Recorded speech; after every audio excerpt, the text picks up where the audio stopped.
দোহায় যুক্তরাষ্ট্র ইরানের পরোক্ষ বৈঠক। কিয়েভে রাশিয়ার ভয়াবহ ক্ষেপণাস্ত্র ও ড্রোন হামলা। আরব সাগরে আছড়ে পড়ল মার্কিন হেলিকপ্টার। ইরান যুক্তরাষ্ট্র আলোচনার জেরে 4 মাসে সর্বনিম্ন তেলের দাম। আফগানিস্তানে 5.5 মাত্রার ভূমিকম্প। আমন্ত্রণ জানাচ্ছি বাংলাদেশ প্রতিদিনের বিশ্ব সংবাদে। সাথে আছে আমি প্রমিতি কিবরিয়া ইসলাম। এতক্ষণ শুনছিলেন সংবাদ শিরোনাম, এবারে বিস্তারিত।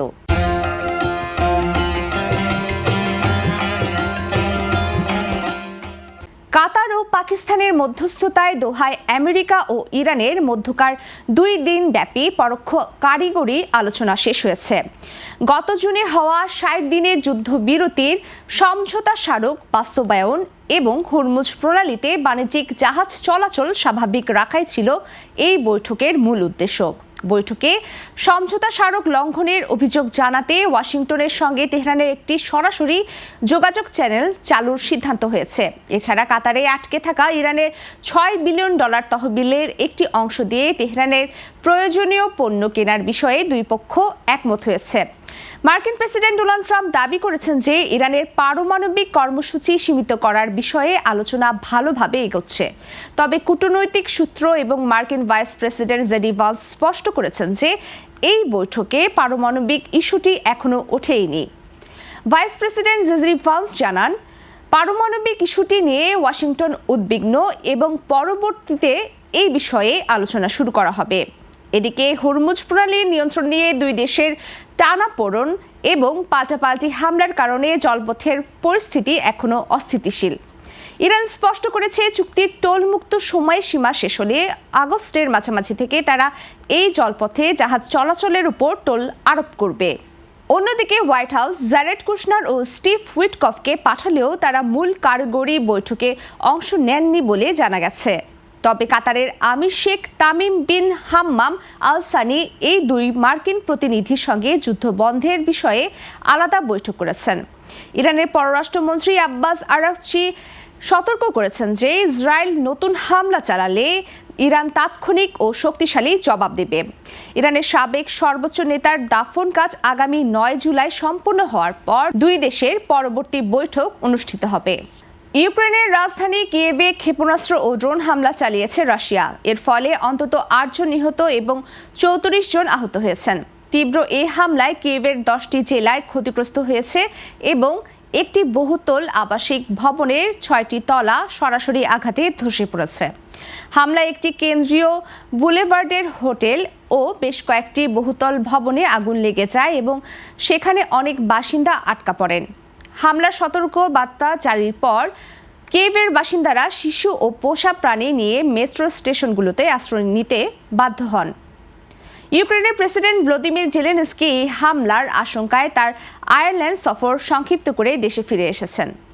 জুনের মাঝামাঝি সময়ের পর এটি ইউক্রেনে রাশিয়ার সবচেয়ে ভয়াবহ আক্রমণ বলে জানা গেছে। ইউক্রেনের সামরিক সূত্রের দাবি, সাম্প্রতিক সপ্তাহে রাশিয়ার জ্বালানি স্থাপনায় ড্রোন হামলার প্রতিক্রিয়ায় মস্কো কিয়েভে এই আক্রমণ জোরদার করেছে। এদিকে নিরাপত্তা নিশ্চিত করতে প্রতিবেশী দেশ এবং ন্যাটো সদস্য পোল্যান্ড তাদের ফাইটার জেট বা যুদ্ধ বিমান মোতায়েন করেছে। আরব সাগরে নিয়মিত টহল দেওয়ার সময় মার্কিন নৌবাহিনীর একটি MH-60 হক চপার হেলিকপ্টার আছড়ে পড়ে ডুবে গেছে। স্থানীয় সময় বুধবার দিবাগত রাত 3:30টায় এই দুর্ঘটনা ঘটে। এতে হেলিকপ্টারে থাকা 4 জনের মধ্যে 3 জনকে জীবিত উদ্ধার করা গেলেও একজন এখনও নিখোঁজ রয়েছেন। মার্কিন নৌবাহিনীর কেন্দ্রীয় কমান্ড নিশ্চিত করেছে যে এটি কোনো শত্রুপক্ষের হামলার কারণে ঘটেনি এবং উদ্ধার হওয়া সেনা সদস্যদের অবস্থা বর্তমানে স্থিতিশীল।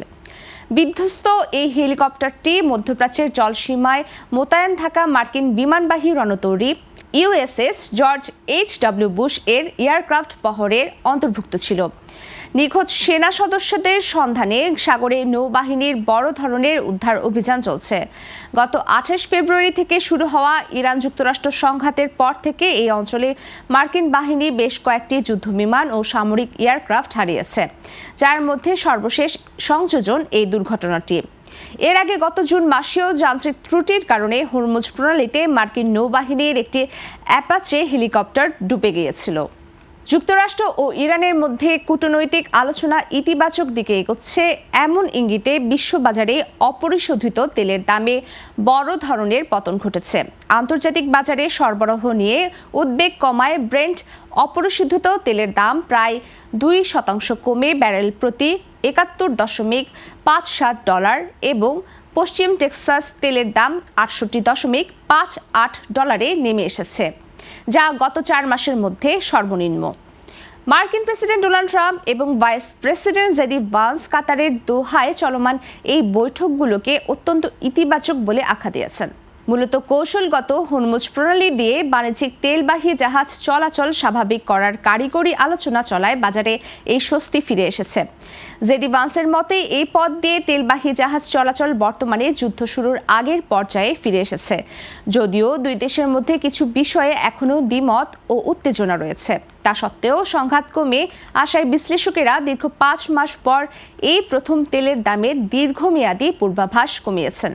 তেলের দামের এই পতন 2008 সালের বৈশ্বিক আর্থিক সংকটের পর তেলের বাজারের সবচেয়ে বড় ত্রৈমাসিক দরপতন হিসেবে রেকর্ড করেছে।